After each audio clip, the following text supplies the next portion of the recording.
Verset 6.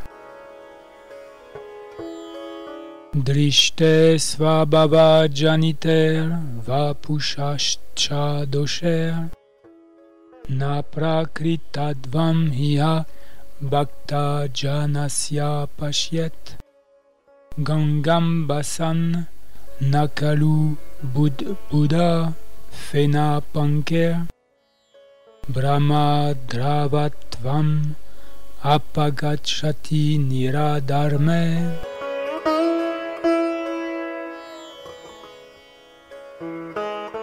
Traduction. Établie au niveau de sa nature originelle, consciente de Krishna, le pur bhakta ne s'identifie pas au corps. Jamais il ne faut le considérer d'un point de vue matériel. En vérité, l'on doit fermer les yeux sur la basse naissance, le mauvais teint, les malformations, les maux ou infirmités éventuelles du corps d'un tel bhakta. Car malgré cet art, à quoi s'arrête la vision profane, son corps n'est pas souillé. On le compare aux eaux du Gange. Elles se chargent parfois, durant la saison des pluies, de bulles, d'écume et de boue, mais n'en restent pas moins pures. Les hommes au savoir spirituel élevé continuent de se baigner dans le Gange sans se soucier de l'apparence de l'eau. Teneur et portée.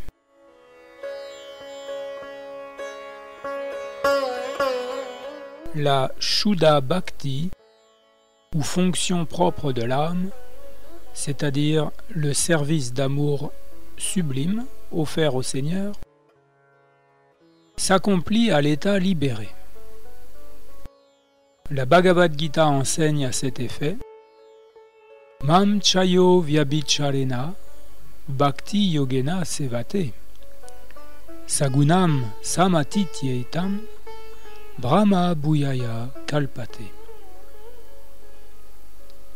Celui qui tout entier s'absorbe dans le service de dévotion, sans jamais faillir, transcende dès lors les trois gunas et atteint par là le niveau du Brahman. Par Avyabhicharini Bhakti, il faut entendre dévotion sans mélange. L'être qui s'engage dans le service de dévotion doit en effet être libre de toute motivation personnelle. Ainsi, l'adhésion au mouvement pour la conscience de Krishna entraîne qu'on modifie sa conscience. Selon que cette dernière s'oriente vers les plaisirs matériels ou le service de Krishna, on la qualifie de conscience matérielle ou de conscience de Krishna.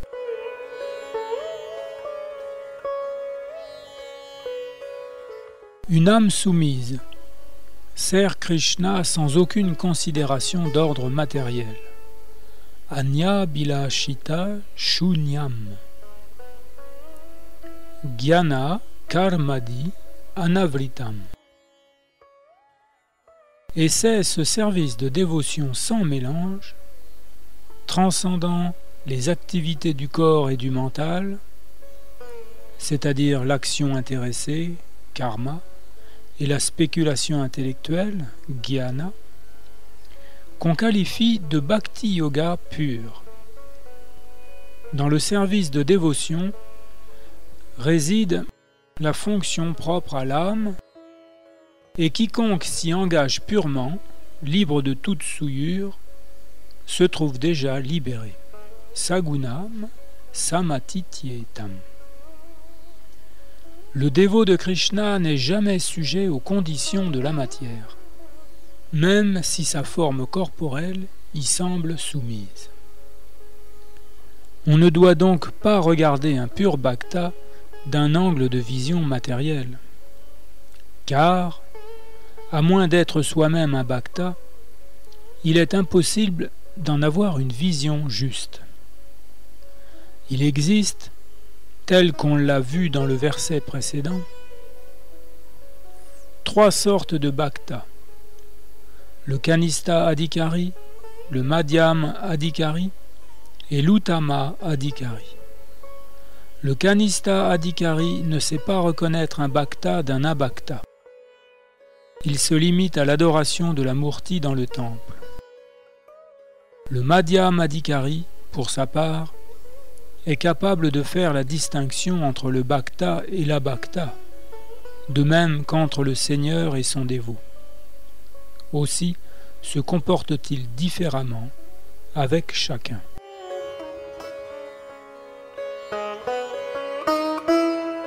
Nul n'est justifié à faire des critiques touchant les imperfections corporelles d'un pur bhakta.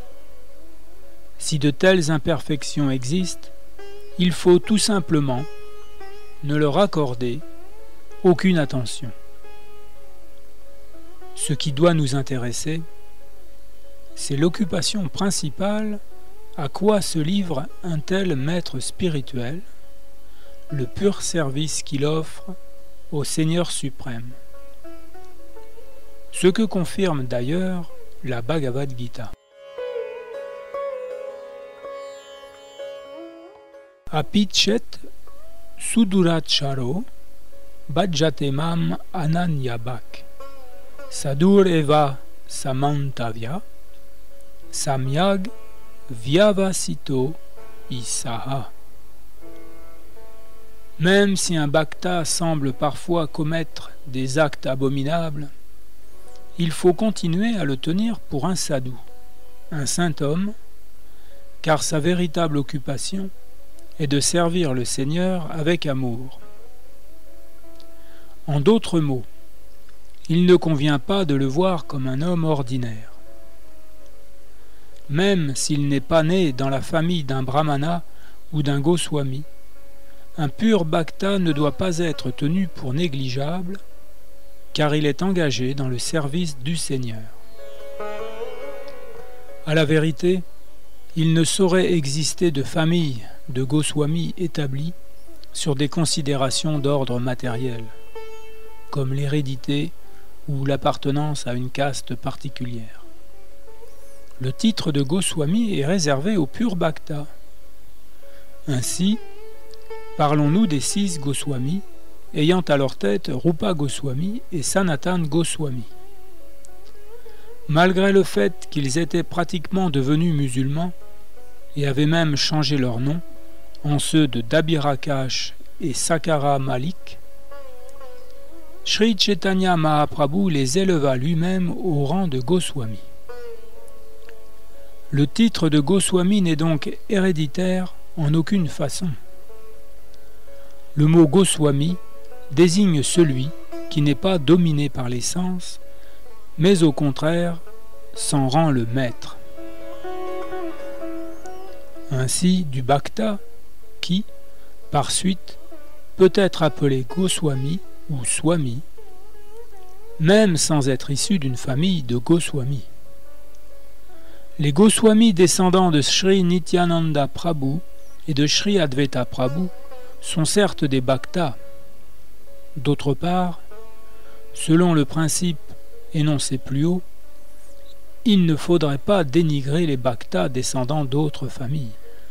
Qu'un bhakta appartienne à une famille de grands acharyas ou à une famille quelconque, il doit jouir d'une considération égale.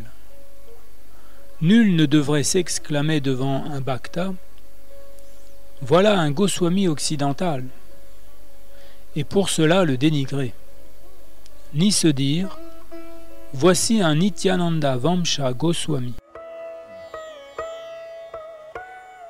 Il existe un courant de protestation contre le fait que nous conférons le titre de Goswami aux Vaishnavas occidentaux du mouvement pour la conscience de Krishna.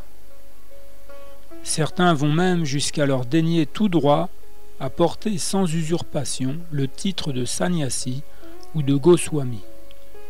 Cependant, ce verset de Srila Rupa Goswami montre bien qu'il n'existe aucune différence entre un Goswami né en Occident et un autre né dans une famille d'acharya.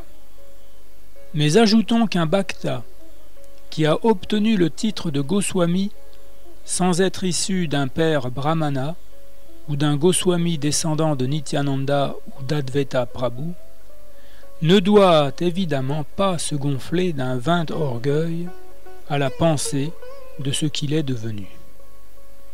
Qu'il garde toujours en mémoire que cet orgueil le ferait aussitôt choir de sa haute position.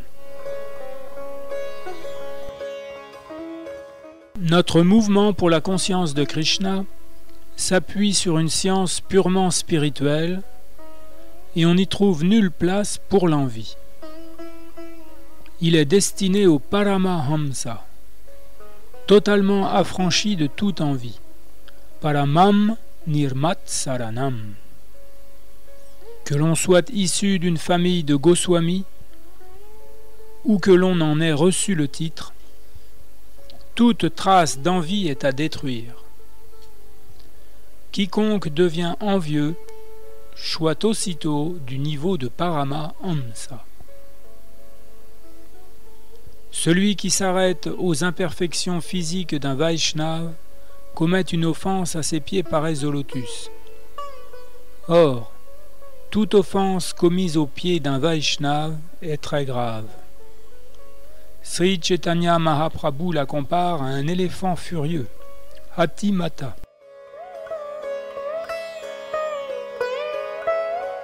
Un éléphant furieux peut en effet provoquer un désastre, surtout si l'animal pénètre dans un jardin soigneusement entretenu. Il faut donc bien se garder de toute offense à l'endroit d'un Vaishnava. De même, tout bhakta doit être prêt à recevoir des instructions d'un Vaishnava supérieur, lequel doit en retour être prêt à aider en toutes choses ses inférieurs. Et c'est le niveau spirituel atteint dans la conscience de Krishna qui détermine la position d'un bhakta par rapport aux autres. Voir les actes d'un pur bhakta d'un œil matériel est à proscrire, surtout pour un néophyte, chez qui une telle attitude serait fort injurieuse.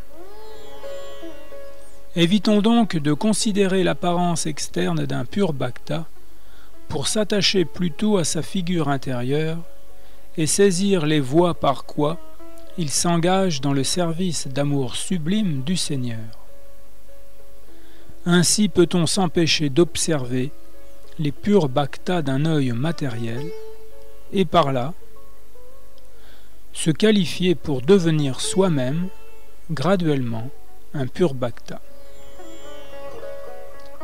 Ceux qui croient que la conscience de Krishna se limite à un certain groupe d'hommes, à certains bhaktas ou à un seul pays, ont généralement tendance à s'attacher au seul trait extérieur des bhaktas.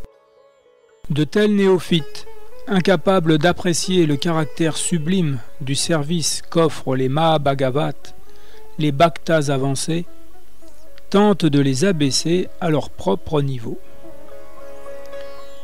C'est là d'ailleurs une difficulté que nous rencontrons dans notre propagation de la conscience de Krishna à travers le monde. Car nous sommes, triste vérité, entourés de frères spirituels néophytes qui n'apprécient pas l'extraordinaire d'une telle mission. Ils cherchent simplement à nous abaisser à leur niveau et à nous couvrir de critiques. Nous le déplorons, car leurs efforts sont futiles et trahissent une connaissance incomplète. Quiconque est activement engagé dans le service intime du Seigneur ne doit jamais être traité comme un homme ordinaire. Car il est dit qu'à moins d'être doté par Krishna lui-même de pouvoirs spécifiques, nul ne peut répandre la conscience de Krishna de par le monde. Critiquer ainsi un pur bhakta constitue une offense, dite Vaishnav aparad. Dangereuse en ce qu'elle peut freiner considérablement le progrès de celui qui aspire à s'élever dans la conscience de Krishna. Nul, s'il commet une offense au pied parésolotus d'un Vaishnav, ne pourra retirer un quelconque bienfait de ses pratiques spirituelles. Que chacun se garde donc de jalouser un Shuddha Vaishnav, un Vaishnav doté de pouvoir par le Seigneur. Une autre offense consiste à corriger un tel Vaishnav, à vouloir lui donner des conseils ou le reprendre. Le Vaishnav néophyte et le Vaishnav avancé se distinguent par leurs fonctions respectives. Le Vaishnav avancé occupe toujours la position de maître spirituel et le néophyte celle de disciple. Le maître spirituel ne doit jamais être l'objet des conseils d'un disciple et encore moins des instructions de ceux qui ne sont pas même ses disciples. Telle est la somme et l'essence du message de Srila Rupa Goswami dans ce 6e verset.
Verset 7.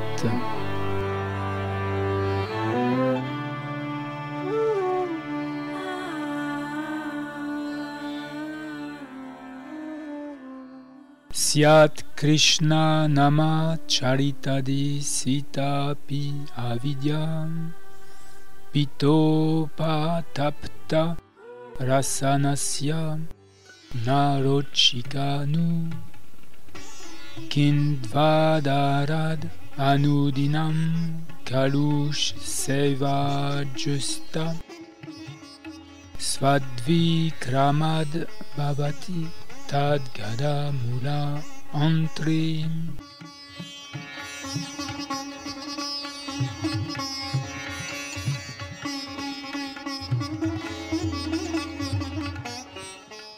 Les saints noms, comme les divertissements, attributs et autres traits propres de Krishna, sont tous de la douceur d'un sucre sublime.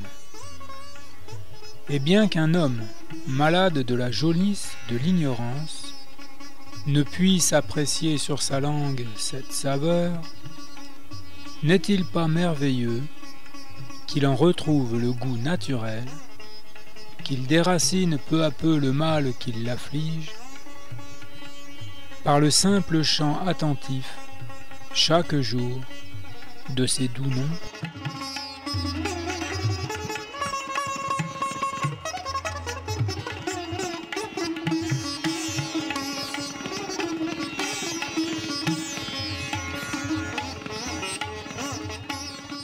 Teneur et portée.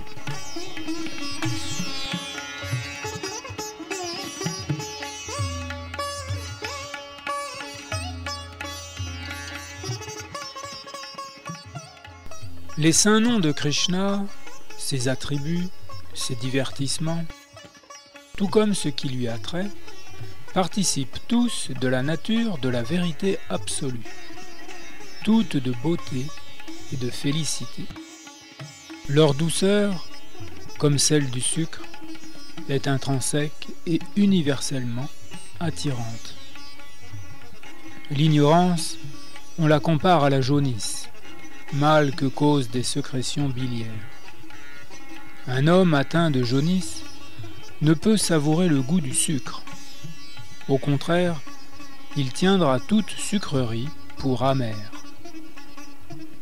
Et de même, l'avidya, l'ignorance, altère la capacité de l'être à goûter la saveur sublime du nom, des attributs, de la forme et des divertissements de Krishna. Mais si celui qu'a frappé ce mal adopte la conscience de Krishna, s'il s'applique avec grand soin et attention à chanter les saints noms de Krishna, et à écouter ses divertissements spirituels et absolus, alors il verra disparaître rapidement son ignorance et pourra de nouveau goûter la douce nature spirituelle de Krishna et de ce qui l'entoure. Or, ce retour à la santé spirituelle n'est rendu possible que par un développement constant de la conscience de Krishna. Lorsqu'un homme accorde plus d'intérêt au mode de vie matérialiste qu'à la conscience de Krishna, c'est le signe qu'il se trouve dans un état maladif. Car sa condition naturelle, son état normal, est de servir éternellement le Seigneur. Jivera Svarup Hoy Krishnera Nityadas. Cette condition naturelle est altérée lorsque, sous l'effet du charme qu'exerce sur lui Maya, l'aspect externe du Seigneur, il oublie Krishna. Ce monde, royaume de Maya, est qualifié de Durashraya, de faux ou mauvais refuge. Celui qui met sa foi en ce Durashraya entre dans un chemin sans issue. Ainsi, voit-on tous les êtres en ce monde s'efforcer de trouver le bonheur sans y réussir jamais. Bien que chacune de leurs tentatives matérielles se traduise par un échec, ils se montrent incapables, aveuglés par l'ignorance, de comprendre leurs erreurs, de sorte que, cherchant à les réparer, ils en commettent de nouvelles. Voilà comment en ce monde de matière se pave la voie de la lutte pour l'existence. Et celui qui se trouve dans ces conditions, si on lui demande d'adopter la conscience de Krishna et, par là, de trouver le bonheur, déclinera notre requête. Si nous propageons le mouvement pour la conscience de Krishna partout à travers le monde, c'est à seule fin de remédier à cette ignorance grossière. Les hommes dans leur masse, sont fourvoyés par des dirigeants aveugles. Et ce qui rend aveugles les dirigeants, politiciens, philosophes et hommes de science, c'est leur inconscience de Krishna. La Bhagavad Gita enseigne que leur ignorance, l'absence en eux de savoir véritable, à cause d'une existence datée, de grands pécheurs, les relègue parmi les plus déchus des hommes. Namam dushkritino muda prapadyante naradama mayaya paritagyana asuram bhavam ashrita. Les sots, les derniers des hommes, ceux dont le savoir est dérobé par l'illusion, les démoniaques, ces mécréants ne s'abandonnent pas à moi. Ceux-là donc ne s'abandonnent jamais à Krishna et se dressent contre l'effort de ceux qui aspirent à prendre refuge en Krishna. Qu'ils prennent en charge la conduite de la société, et la société tout entière devient lourde d'ignorance. Dans de telles conditions, les hommes n'accueillent plus la conscience de Krishna qu'avec peu d'enthousiasme, guère plus qu'un malade souffrant de jaunisse, le goût du sucre. Or, il faut savoir que le sucre est justement le seul remède à la jaunisse. De même, seule la conscience de Krishna, seul le chant des saints noms du Seigneur, Hare Krishna, Krishna Krishna, Hare Hare, Hare Rama, Rama Rama, Hare Hare, peut remédier à la confusion où baigne l'humanité présente. Aussi, Srila Rupa Goswami recommande-t-il à quiconque désire être guéri du mal matériel qui l'afflige, d'y appliquer le remède de la conscience de Krishna avec soin et attention, même si, précisément en raison de son mal, il ne la trouve pas particulièrement savoureuse. Le traitement débute avec le chant du Mahamantra Hare Krishna, lequel a pour effet d'affranchir de tout concept erroné l'être conditionné qui le pratique. Cheto Darpana Marjanam. Or, l'avidya, ou méconnaissance par l'être de sa propre identité spirituelle, forme dans le cœur la base sur laquelle se construit l'ahankara, le faux ego. Le véritable siège de la maladie, c'est donc le cœur. Cependant, la fièvre matérielle ne pourra atteindre un être dont le mental et la conscience sont purs. Et pour que le mental et le cœur se purifient de tout concept erroné, il faut pratiquer l'exercice, facile et merveilleusement bénéfique, du Mahamantra Hare Krishna.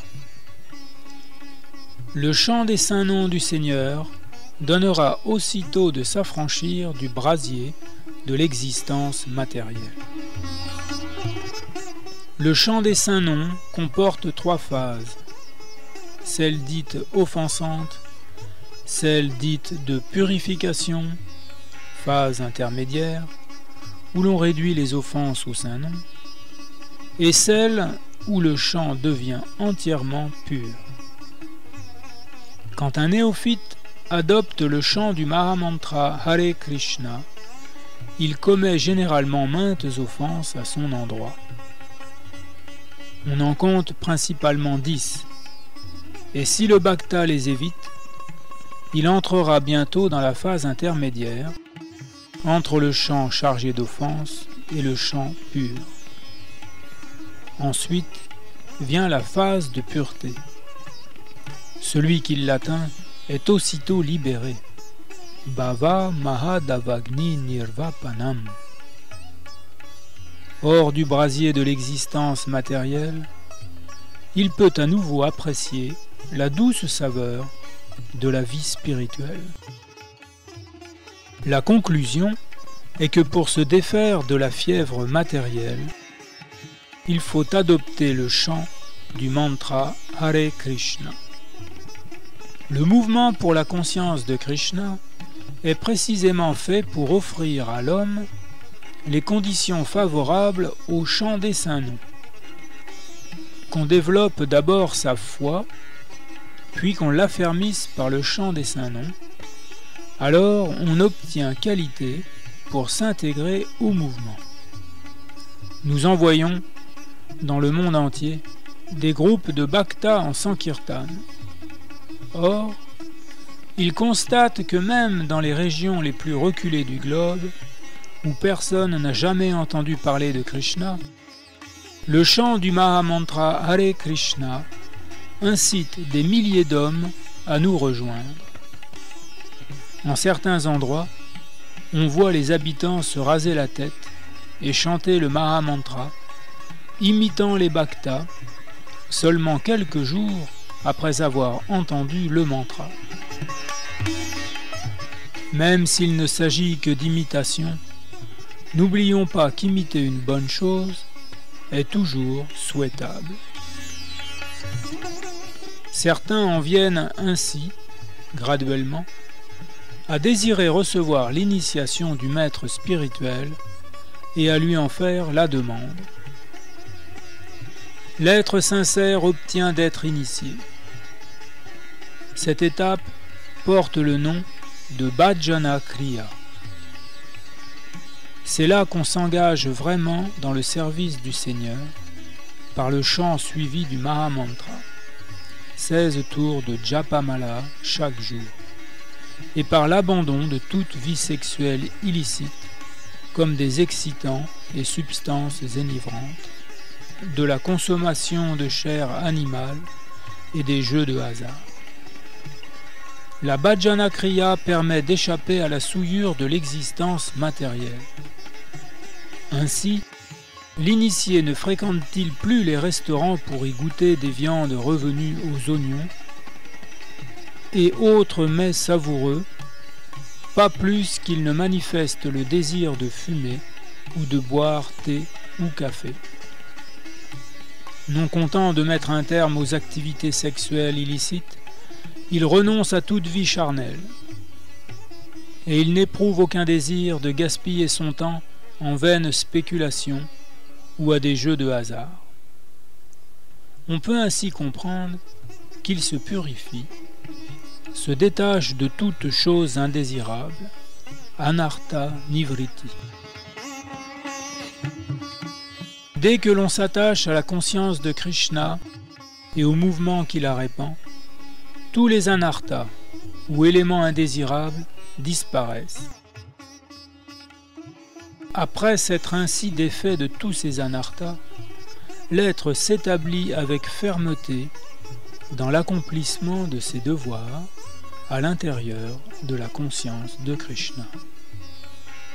De fait, il s'y attache et goûte ainsi à l'extase que procure le service de dévotion. C'est ce qu'exprime le mot bhava, signifiant le prélude à l'éveil de notre amour latent pour Dieu. Voilà comment les âmes conditionnées s'affranchissent de l'existence matérielle et perdent tout intérêt pour les choses matérielles liées au corps, richesse, connaissance et objets d'attraction matérielle de toutes sortes. Alors peut-on réaliser qui est le Seigneur suprême et ce qu'est sa Maya. Maya, même présente, ne peut importuner le bhakta qui a atteint le niveau du bhava, car il peut voir la vraie nature de Maya. Par Maya, il faut entendre l'oubli de Krishna. Or, l'oubli de Krishna et la conscience de Krishna se tiennent côte à côte comme l'ombre et la lumière. Celui qui demeure dans l'ombre se prive des bienfaits que pourrait lui conférer la lumière. Mais comment celui qui demeure dans la lumière serait-il gêné par l'obscurité de l'ombre? Adoptant la conscience de Krishna, l'être se libère peu à peu et s'installe dans la lumière. Au vrai, rien de lui n'est plus dans l'obscurité. Ce que confirme le Chaitanya Charitamrita. Krishna Surya Sama Maya Haya Andakara Yahan Krishna Tahan Nahi Mayara Adhikara. Krishna est semblable au soleil, Maya aux ténèbres. Là où brille le soleil, il ne saurait y avoir d'obscurité. De même, dès que l'on adopte la conscience de Krishna, les ténèbres de l'illusion, l'influence de l'énergie externe, s'évanouissent aussitôt.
Verset 8.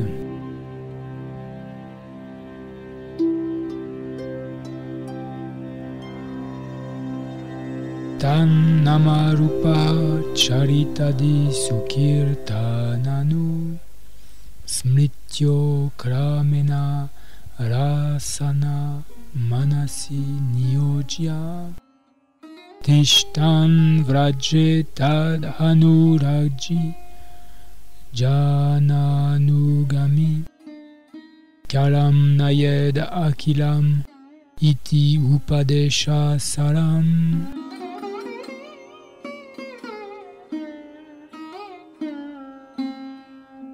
Traduction.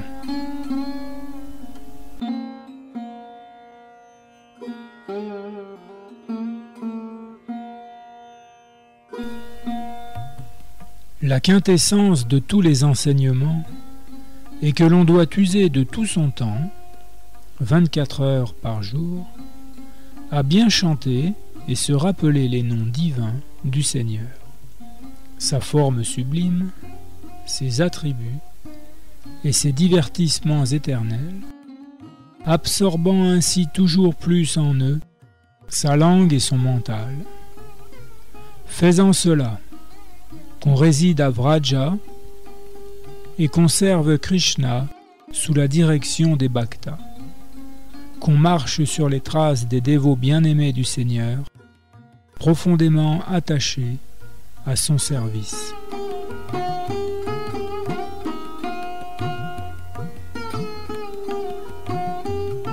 Teneur et portée.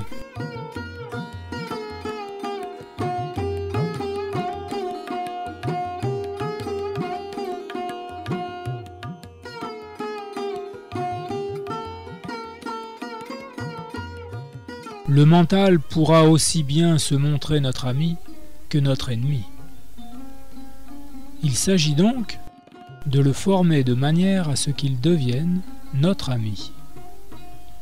Le mouvement pour la conscience de Krishna est tout particulièrement fait pour permettre à l'homme de former le mental à toujours s'absorber en ce qui a trait à Krishna.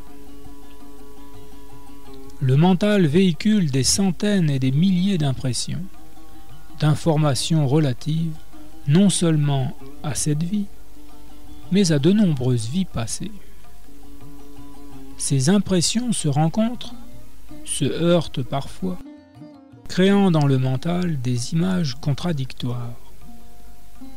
Ainsi, l'être conditionné peut-il être mis en situation de danger par le mental.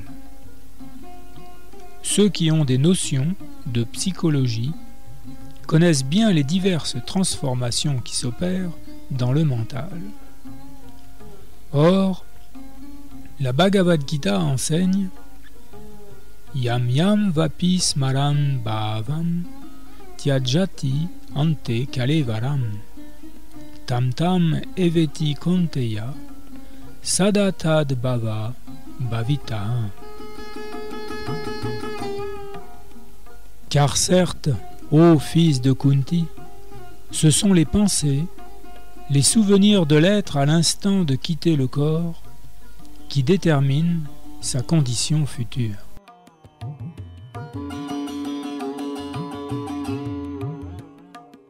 Au moment de la mort, le mental et l'intelligence de l'être créent la forme subtile d'un corps déterminé qui sera celui de sa vie suivante. Si à cet instant le mental s'attache de façon inattendue, subite, à quelque pensée indésirable, le prochain corps, déterminé par cette pensée, sera lui aussi indésirable. Mais si, toujours à l'instant de la mort, l'être absorbe ses pensées en Krishna, il sera immédiatement élevé jusqu'au monde spirituel, Goloka Vrindavan. Ce processus, celui de la transmigration de l'âme, est de nature très subtile et difficile à saisir. C'est pourquoi Srila Rupa Goswami recommande aux bhaktas de former leur mental de manière à ce qu'ils ne puissent se rappeler de rien d'autre que Krishna. De même, il faut habituer la langue à parler uniquement de Krishna et à ne goûter que le Krishna Prasad. Srila Rupa Goswami ajoute Tishtan Vraje. Il faut vivre à Vrindavan ou en toute autre partie de Vrajabhumi. Vrajabhumi, la terre de Vrindavan, couvre une superficie de 84 kroshas. Un krosha valant quelques 5 km². Celui qui fait de Vrindavan son lieu de résidence doit y prendre refuge auprès d'un bhakta avancé pour ainsi toujours avoir l'occasion de penser à Krishna et à ses divertissements. Srila Rupa Goswami éclaire à ce point davantage dans son Bhakti Rasamrita Sindhu. Krishnam smaram janam chasya preshtam nija samihitam tattat kataratash chaso kuryad vasam vraje sada. Un bhakta devrait toujours habiter la terre spirituelle et absolue de Vraj et toujours s'y absorber en le souvenir de Krishna et de ses compagnons très chers. En marchant sur les traces des compagnons du Seigneur, en acceptant leur tutelle éternelle, on peut développer en soi l'intense désir de servir Dieu, la personne suprême. Srila Rupa Goswami poursuit Seva sadaka rupena, siddha rupena chatrahi, tad bhava lipsuna karya vraja lokanu sarataha. Et en cette terre spirituelle et absolue de Vraj, il faut, animé d'un sentiment semblable à celui de ses compagnons, servir Shri Krishna, le Seigneur suprême. Il faut en outre se placer sous la conduite directe d'un des compagnons personnels de Krishna et marcher sur ses traces.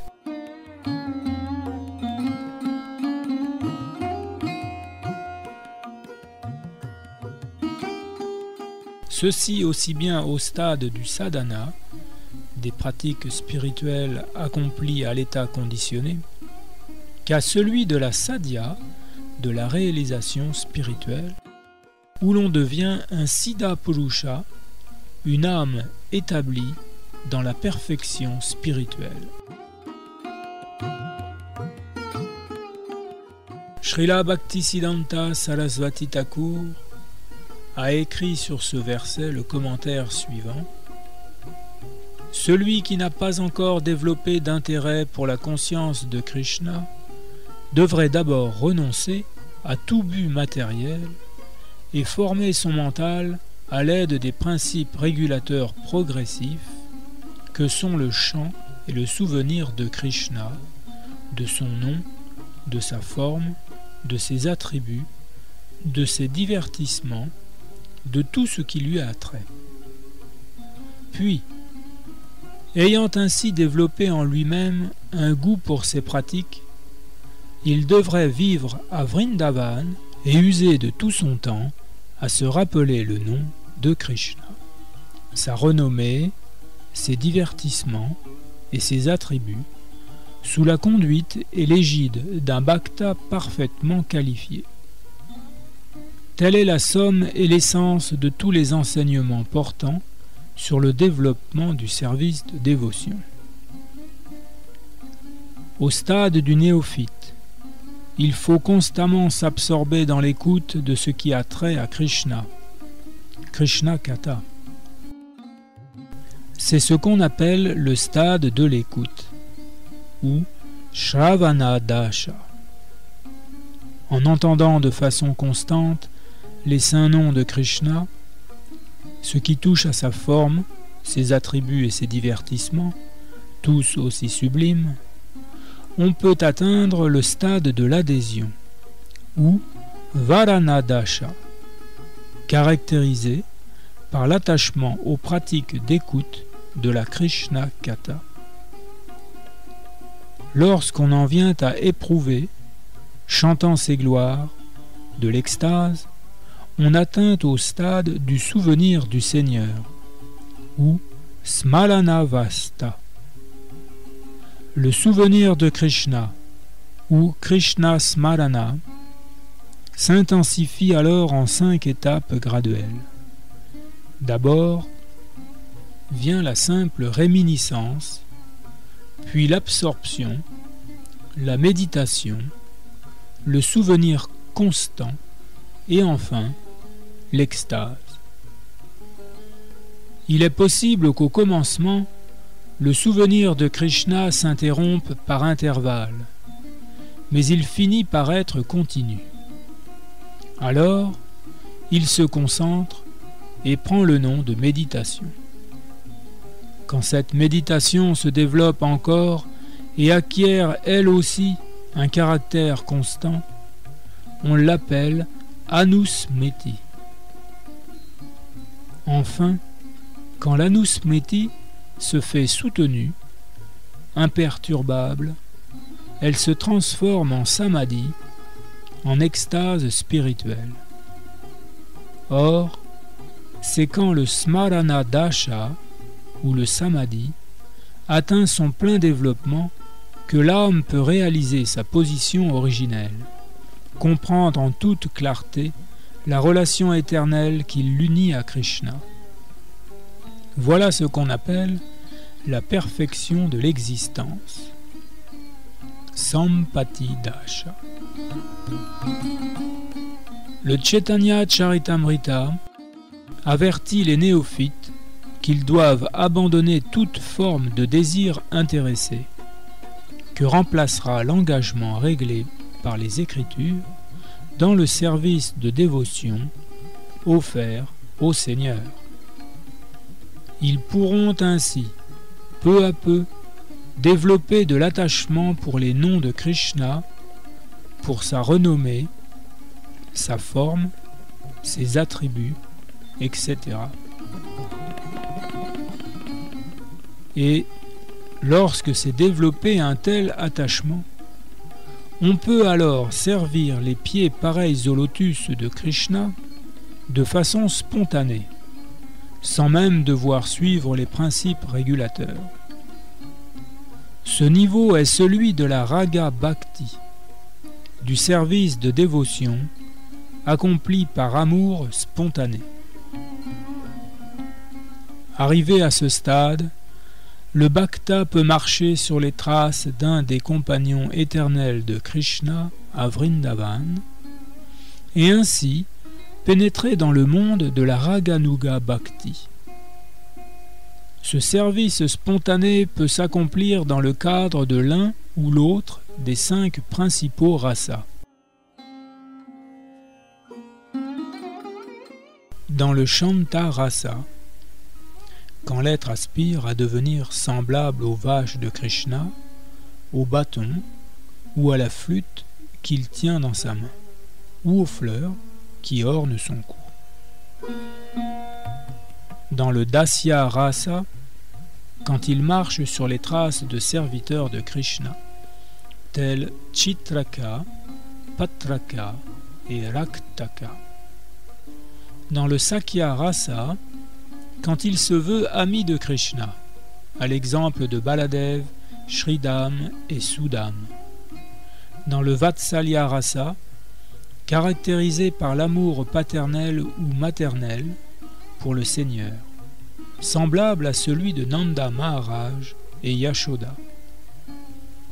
Ou enfin, dans le Madhurya Rasa, caractérisé par des sentiments amoureux pour le Seigneur, comme ceux qu'entretiennent Srimati Radharani, ses compagnes, dont Lalita, et ses suivantes, Manjari, dont Rupa et Rati. Telle est l'essence de tous les enseignements sur le service de dévotion.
Verset 9.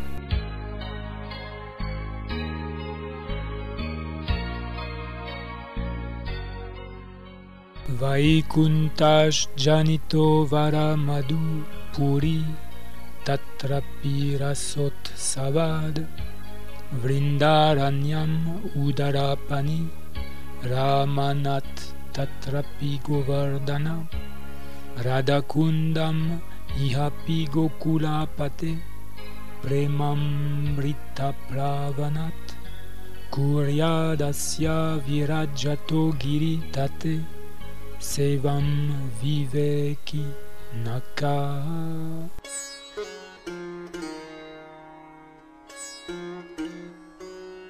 Traduction.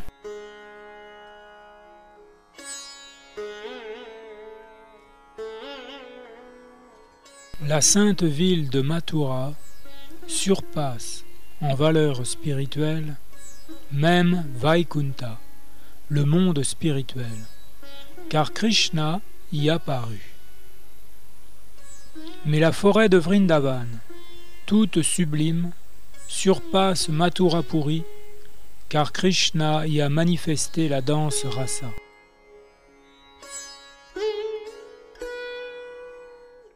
Et la colline Govardhan surpasse la forêt de Vrindavan, car Shri Krishna l'a soulevée de sa main divine et y a conduit main divertissement d'amour.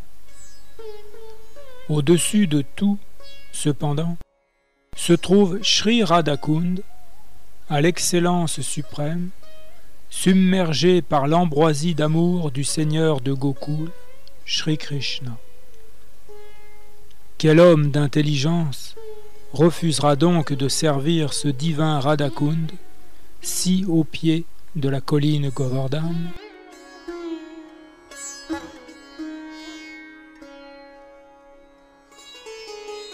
Teneur et portée.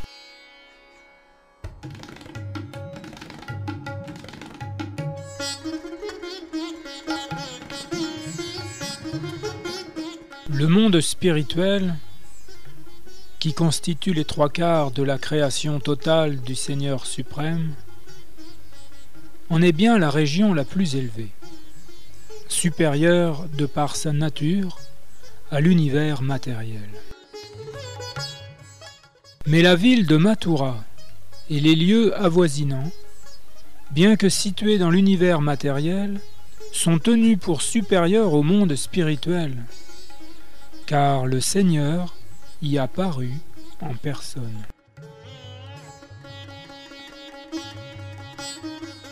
Toutefois, on tient les 12 forêts intérieures de Vrindavan, Dvadasha Vana, Madhuvan, Talavan, Kumudavan, Bahulavan, Kamyavan, Kadiravan, Vrindavan, Bhadravan, Bandiravan, Belavan, Lohavan et Mahavan, rendus célèbres par les nombreux divertissements auxquels s'y livra le Seigneur, pour supérieur encore à Mathura.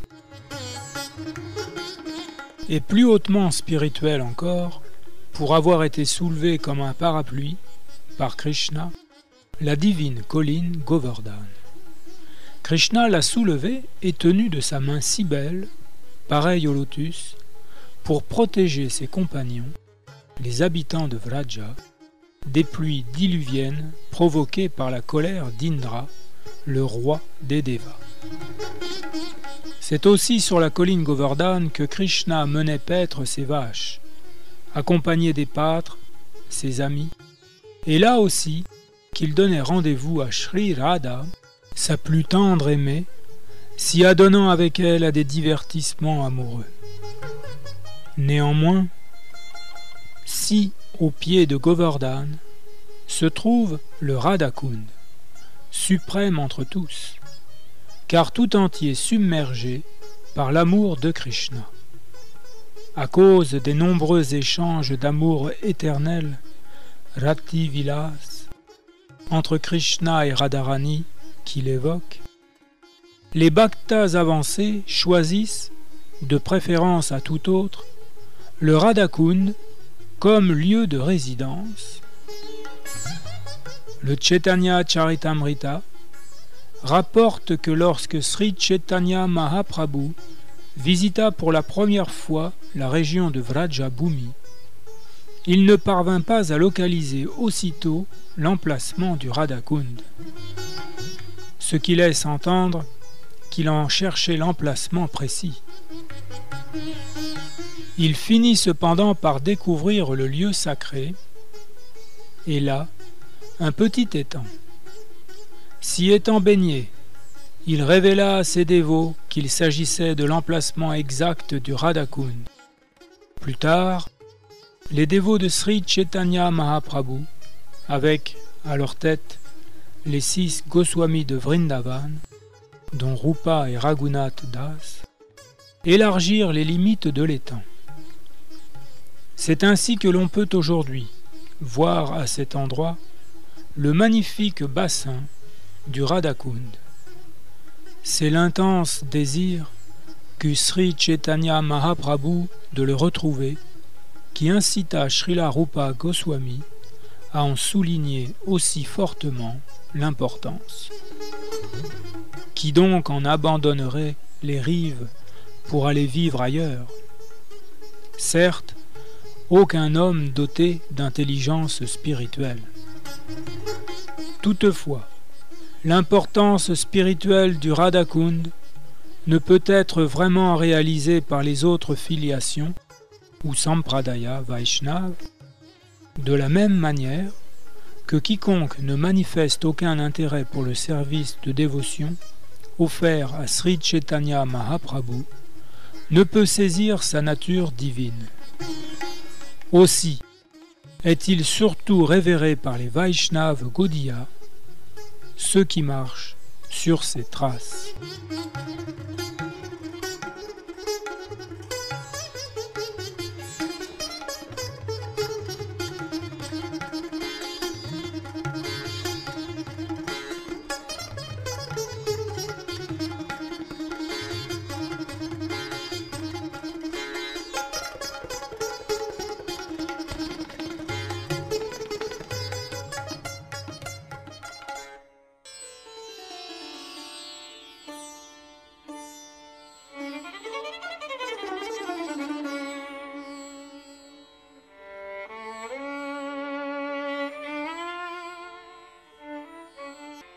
Verset 10.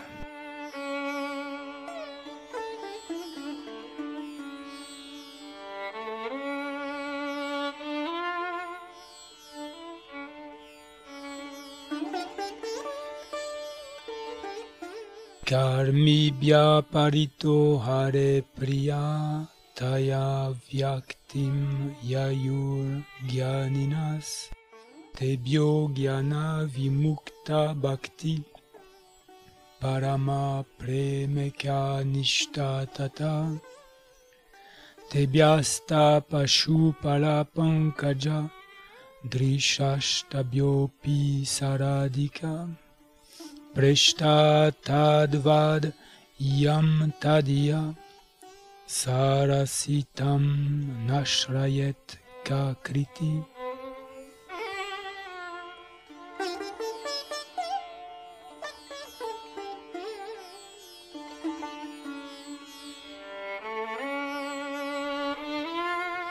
Traduction.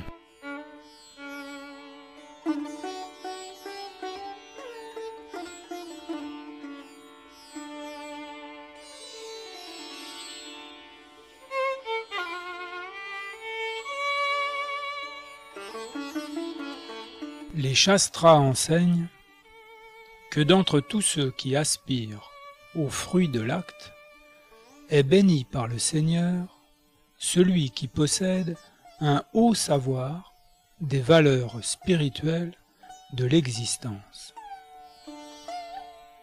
Parmi tous ces gyanis qui possèdent ce savoir supérieur, un d'entre eux, que la connaissance a pratiquement libéré, entamera la pratique du service de dévotion, s'élevant par là au-dessus des autres. Mais encore plus haut que lui est le bhakta qui a atteint le niveau du préma, du pur amour pour Krishna. Et plus haut encore que tous les bhaktas avancés sont les gopis, qui sans cesse, tout entières, se mettent sous la dépendance du jeune pâtre divin. D'entre les gopis, Srimati Radharani est la plus chère à Krishna, et aussi profondément chère qu'elle au Seigneur, son Kunda, l'étang de Radha. Qui donc refusera d'y vivre dans un corps spirituel, saturé d'émotions dévotionnelles extatiques, afin d'y servir avec amour Shri Shri Radha Govinda, le divin couple, éternellement absorbé dans ses 8 divertissements quotidiens. Astakaliya Lila. À la vérité, ceux qui pratiquent le service de dévotion sur les rives du Radhakund sont les plus fortunés de tous les êtres de l'univers.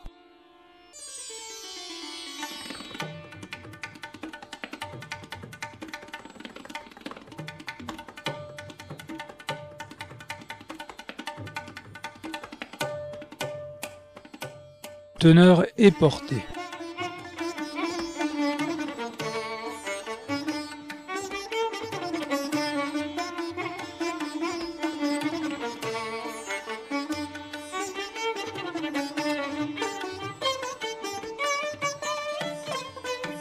À l'heure actuelle, la presque totalité des hommes se trouve engagée dans une forme ou une autre d'action intéressée. Et on nomme karmis, ou auteurs d'actes intéressés, ceux qui, par leur travail, espèrent réaliser divers gains d'ordre matériel. Ceux qui agissent en vue des fruits de l'acte. C'est que, comme l'explique le Vishnu Purana, tous les êtres en ce monde se trouvent sous l'emprise de Maya.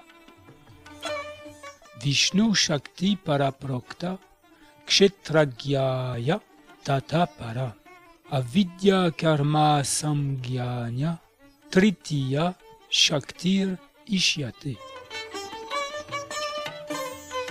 Les sages ont divisé les énergies de Dieu, la personne suprême, en trois catégories. L'énergie spirituelle, l'énergie marginale et l'énergie matérielle. On classe généralement l'énergie matérielle au troisième rang, Tritiya Shakti.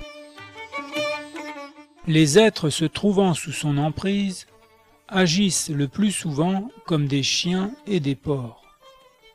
Ils œuvrent à perdre haleine dans le seul but de jouir de leurs sens. Il arrive cependant, parfois en cette vie même, ou dans la vie nouvelle obtenue après avoir accompli des actes de piété, que certains parmi ces karmis développent un vif attrait pour l'accomplissement de divers sacrifices prescrits dans les Védas. Ils peuvent alors atteindre, par la force de leur piété, les planètes édéniques. En vérité, ceux qui accomplissent ces sacrifices en observant rigoureusement toutes les prescriptions védiques atteignent la Lune ou d'autres planètes supérieures à elle. Mais, nous enseigne la Bhagavad Gita, Kshine Punye Martyalokam Vishanti. Quand s'épuisent les mérites qu'ils ont acquis par leurs prétendus actes de piété, ils reviennent sur la terre, qu'on nomme aussi Martyaloka, le royaume de la mort. Ainsi, même s'ils s'élèvent jusqu'aux planètes édéniques et y jouissent d'une existence heureuse pendant plusieurs milliers d'années, ils devront revenir sur terre lorsque se seront épuisés les fruits de leurs actes vertueux. Telle est la destinée de tout karmi, vertueux ou impie. Nous voyons sur notre planète nombre d'hommes d'affaires, de politiciens et autres, dont l'unique intérêt s'attache au bonheur matériel. Ils cherchent à gagner de l'argent par tous les moyens, sans prendre en considération la nature vertueuse ou impie des voies qu'ils adoptent pour arriver à leur fin. Tels sont les karmis, les bas matérialistes. Parmi eux se trouvent des vikarmis qui agissent sans l'appui du savoir védique. Quant à ceux qui basent leurs actes sur le savoir védique, s'ils accomplissent des sacrifices pour la satisfaction de Sri Vishnu, c'est qu'ils espèrent ainsi obtenir de lui divers bienfaits. Ainsi gagnent-ils de s'élever jusqu'aux planètes supérieures. Ils dépassent les vikarmis en ce qu'ils ont foi en les enseignements des Védas, et pour cela deviennent chers à Krishna. Krishna proclame dans la Bhagavad Gita « Ye yatamam prapadyante tam stateva bhajami aham » Selon qu'ils s'abandonnent à moi, en proportion, je les récompense.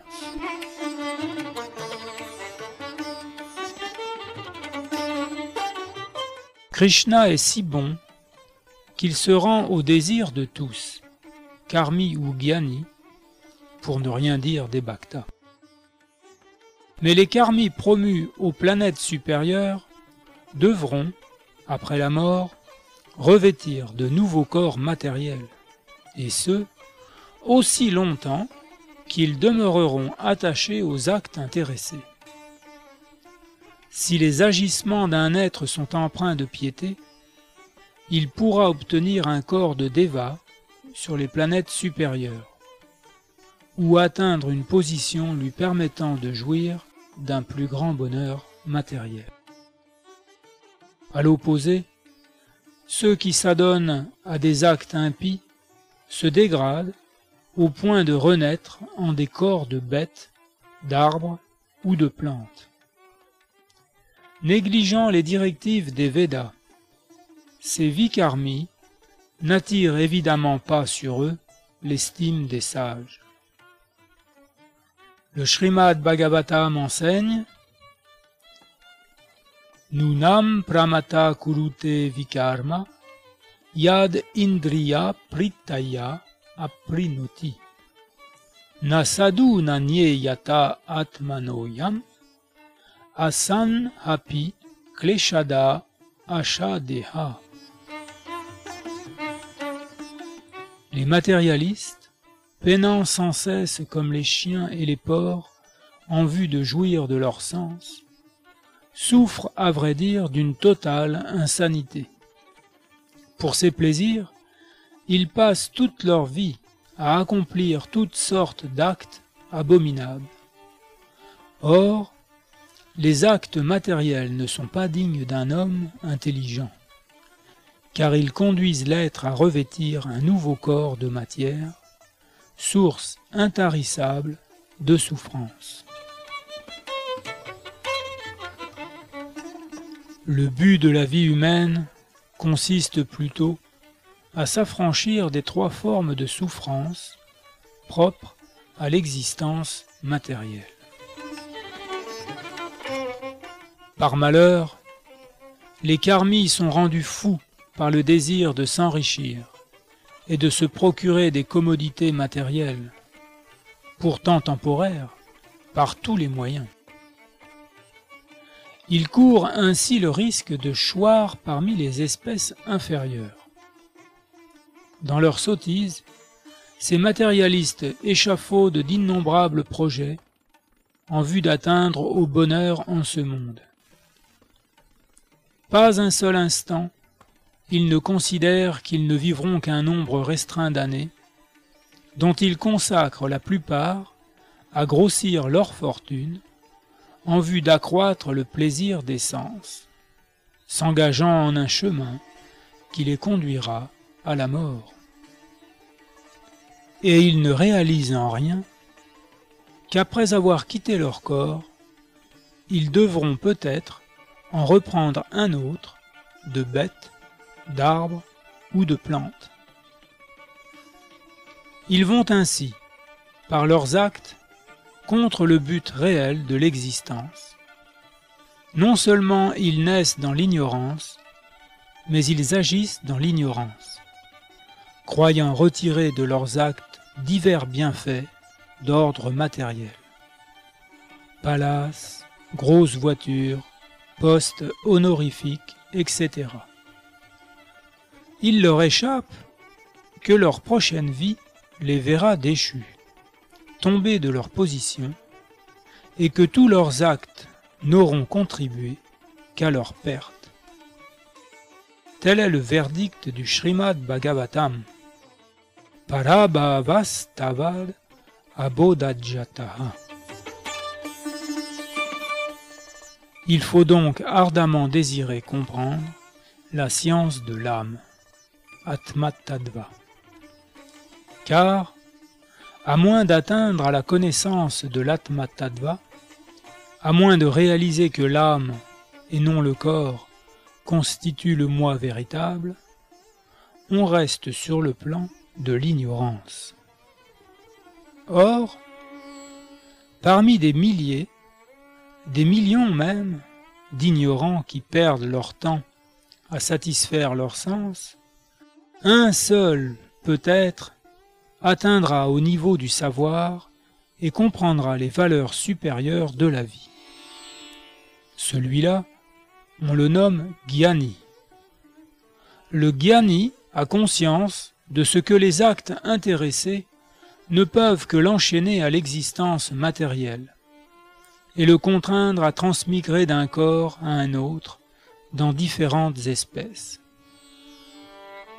Comme le souligne le Srimad Bhagavatam, qui le qualifie de Sarira Bandha, enchaîné à l'existence corporelle, tant que l'être entretient le moindre désir de satisfaire ses sens, son mental demeure axé sur le karma, sur l'action intéressée, qui l'oblige à transmigrer d'un corps à un autre.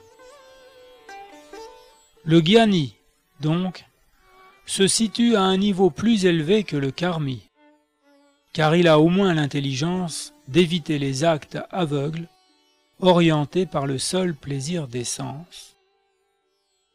Tel est le verdict du Seigneur suprême. Cependant, bien qu'il soit affranchi de l'ignorance grossière du karmi, le Gyani demeure dans l'ignorance, l'avidya, s'il ne s'élève pas au niveau du service de dévotion. Car son savoir, bien que supérieur, est jugé impur par le fait qu'il ignore tout du service de dévotion et néglige ainsi l'adoration directe des pieds pareils au lotus du Seigneur suprême. Quand un Gyani s'engage dans le service de dévotion, il a tôt fait de surpasser tous les autres Gyanis. On le désigne comme Gyana Vimukta Bhakti Parama, signifiant qu'il adopte cette voie après s'être pratiquement libéré par la vertu de son devoir. Krishna, dans la Bhagavad Gita, explique ainsi le processus par quoi le Gyani en vient à adopter le service de dévotion. Bahunam janmanam ante gyanavan mam prapadyate vasudeva sarvamiti samahatma sudurlabha. Après de nombreuses renaissances, lorsqu'il sait que je suis tout ce qui est, la cause de toutes les causes, l'homme au vrai savoir s'abandonne à moi. Rare un tel Mahatma. On peut dire d'un homme qu'il est vraiment sage ou connaissant que lorsqu'il s'abandonne aux pieds pareils au lotus de Krishna. Mais un tel Mahatma est des plus rares. L'homme qui adopte la pratique réglée du service de dévotion peut accéder au niveau de l'amour spontané pour Dieu, marchant ainsi sur les traces de grands bhaktas comme Narada, Sanaka et Sanatana. Dieu lui-même le tient alors pour un être supérieur. Certes, les bhaktas qui ont développé leur amour pour Dieu se trouvent dans une position élevée. Mais de tous les bhaktas, on tient les gopis pour les plus élevés, car elles ont pour seule pensée de satisfaire Krishna, sans jamais rien attendre en retour. Même lorsque Krishna les soumet à d'extrêmes souffrances en les quittant, comme cela se produit parfois, elles ne peuvent l'oublier. Ainsi, lorsque Krishna quitta Vrindavan pour se rendre à Mathura, les gopis s'abîmèrent en un profond chagrin et pleurèrent son absence le reste de leur vie. Il faut par là comprendre que d'une certaine manière, elles ne furent jamais vraiment séparées de lui, car il n'existe, à vrai dire, nulle différence entre le fait de penser à Krishna et d'être en sa compagnie directe. Bien plus, le Vipralamba Seva, l'absorption en la pensée de Krishna dans un sentiment de séparation tel que le pratique Sri Chaitanya Mahaprabhu, est de beaucoup supérieur même au service direct offert à sa personne. C'est pourquoi d'entre tous les bhaktas qui ont développé un amour dévotionnel sans mélange pour Krishna, les gopis sont les plus élevés. Et de toutes les gopis, Srimati Radharani la plus importante. Nul ne peut surpasser sa perfection dévotionnelle.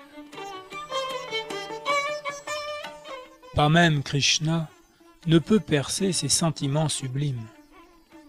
Ainsi, afin de connaître son cœur, il prit sa position et parut sous la forme de Sri Chaitanya Mahaprabhu.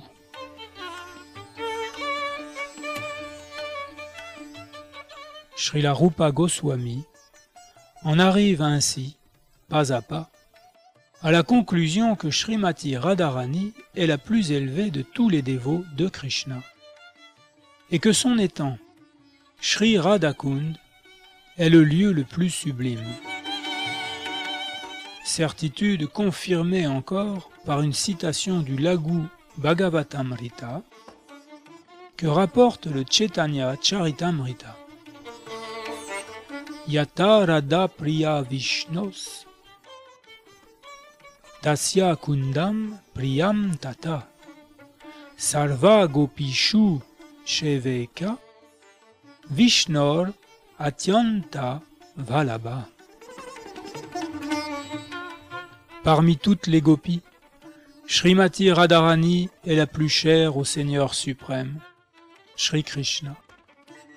Et le lieu où elle se baigne, le Radhakund, jouit d'une égale importance aux yeux du Seigneur. Aussi, quiconque s'intéresse à la conscience de Krishna devra finir par prendre refuge auprès du Radhakund et y pratiquer le service de dévotion toute sa vie durant. Telle est la conclusion de Srila Rupa Goswami dans ce 10e verset de l'Upadeshamrita.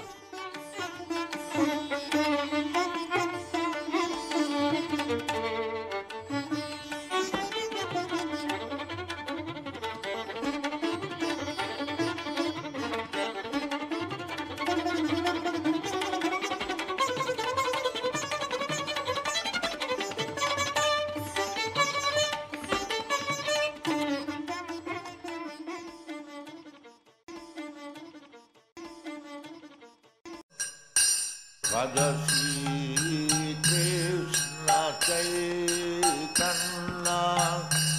Prabhu Nityananda Shri Advaita Gadadhar Srivasadi Gaur Bhakta Vrinda.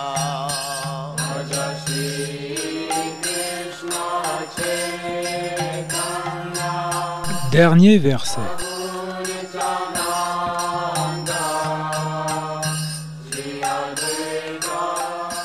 Krishna syoche pranaya vasati preyasi byopi radam kundam chasya munibir habitas tagdrik eva vyadayi yat preshter hapi alam asulabam kim punar bhakti bhajan tat premedam sakridapi Sarash Snatur Havish Karoti.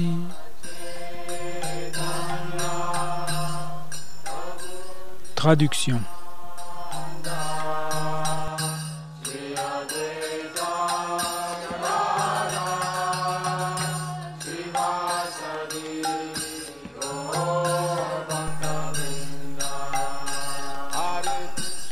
Parmi les 12 objets de délice et toutes les gopis de Vrajabhumi, si chères à Krishna, Srimati Radharani est le plus précieux réceptacle de son amour. Et de grands sages ont parlé de son divin Kund comme lui étant aussi cher. À dire vrai, même les grands bhaktas n'atteignent que rarement Sri Radhakund. La difficulté s'en trouve donc accrue pour les dévots moins avancés du Seigneur. Mais si l'on se baigne, même une fois, dans ces eaux sacrées, alors s'éveillera pleinement notre pur amour pour Krishna.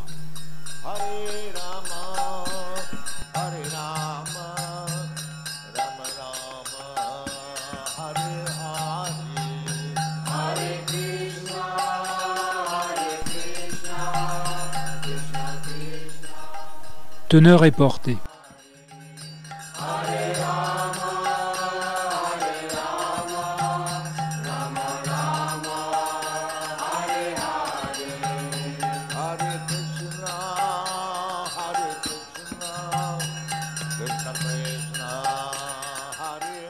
Pourquoi le Radhakund prend-il une si grande importance?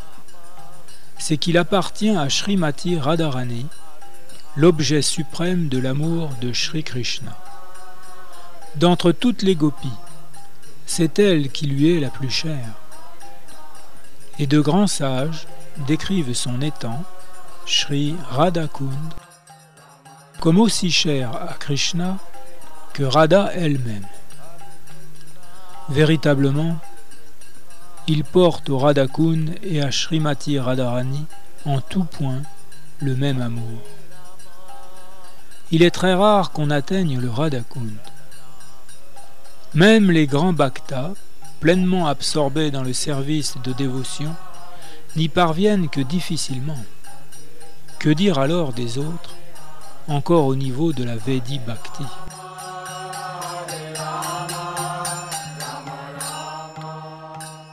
Il est dit qu'un bhakta qui se baigne ne serait-ce qu'une fois dans les eaux du Radhakund développe aussitôt un pur amour pour Krishna, dans le sillage des gopis.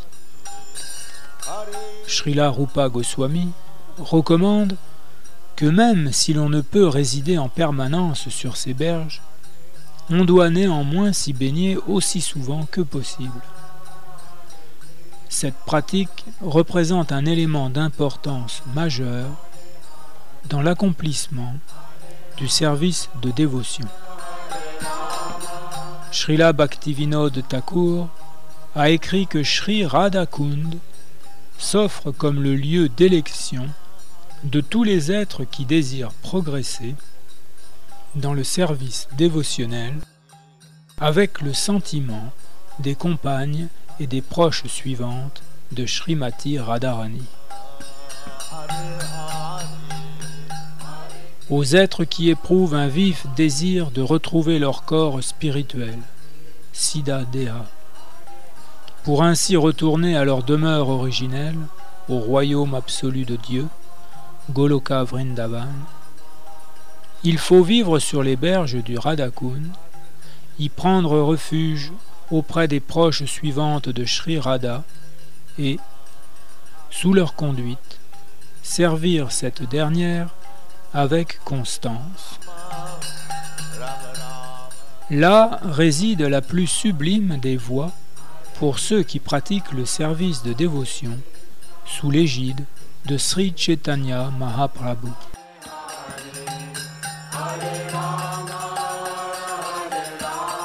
Srila Bhaktisiddhanta Sarasvati Thakur, dans ses écrits, ajoute que même de grands sages et de grands bhaktas, tels Narada et Sanaka n'ont pas la possibilité de se baigner dans les eaux du Radha Kund. Que dire alors des bhaktas ordinaires?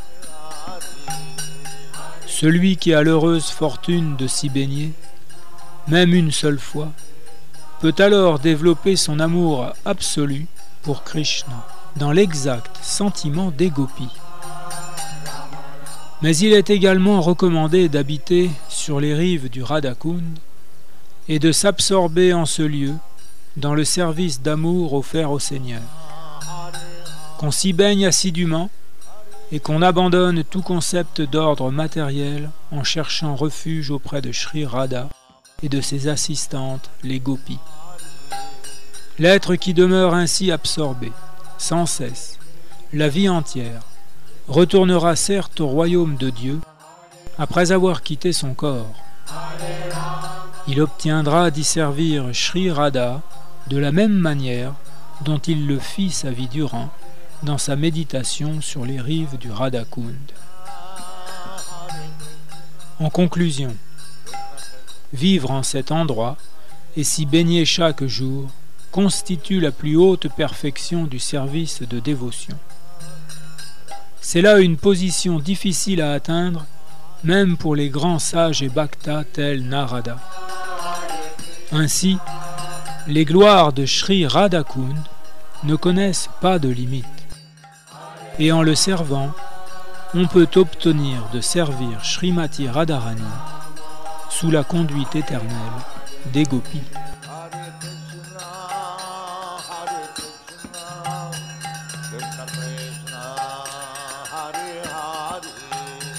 Hare Rama, Rama Rama, Hare Hare, Hare Krishna, Krishna Krishna, Hare Hare, Hare Rama, Rama Rama, Hare Hare, Hare Krishna.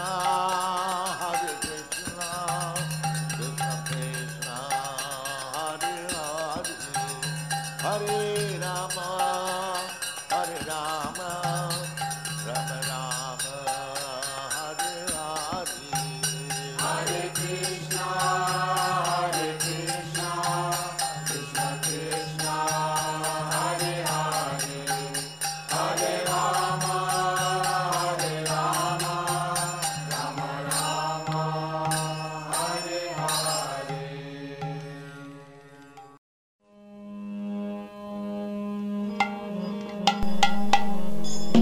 Et bien voilà, c'est la fin de l'Upadeshamrita. Merci d'avoir écouté. À bientôt.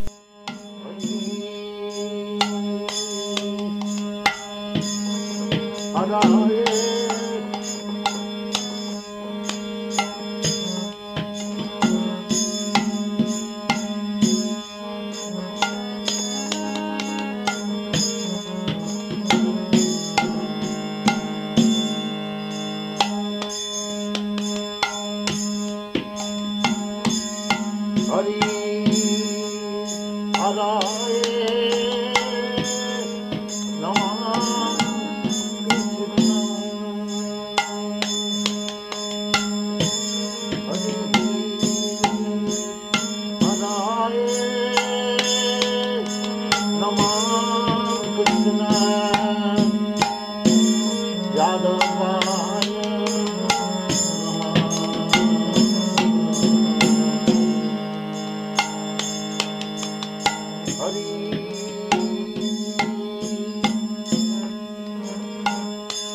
Hare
Hey,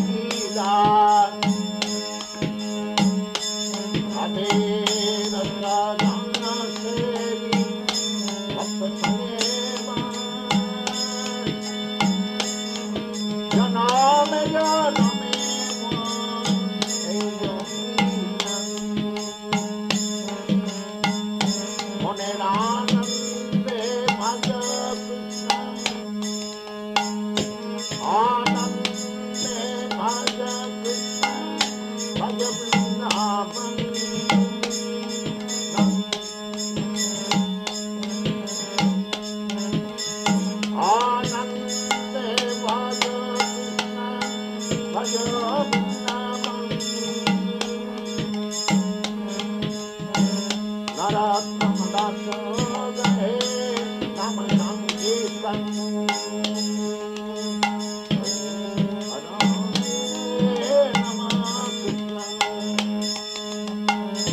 यादवाय नमः यादवाय माधवाय केशवाय नमः हराय नमः यादवाय नमः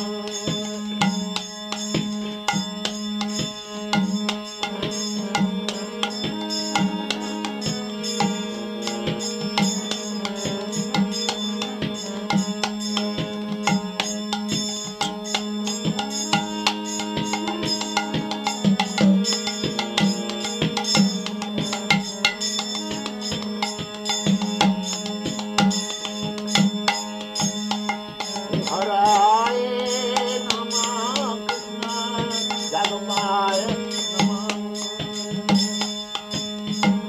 यादवाय माधवाय केशवाय नमः गोपाल गोविंद राम मधुसूदन हरि गोपीना मदन मोहन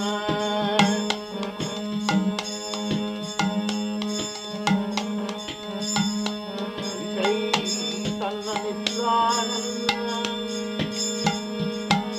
श्री अद्वैत गीता हरि गुरु वैष्णव भागवत गीता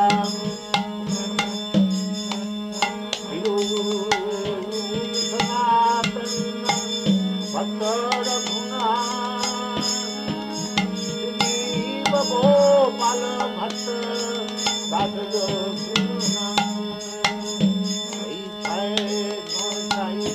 जगे ब्रजे कैलाबाद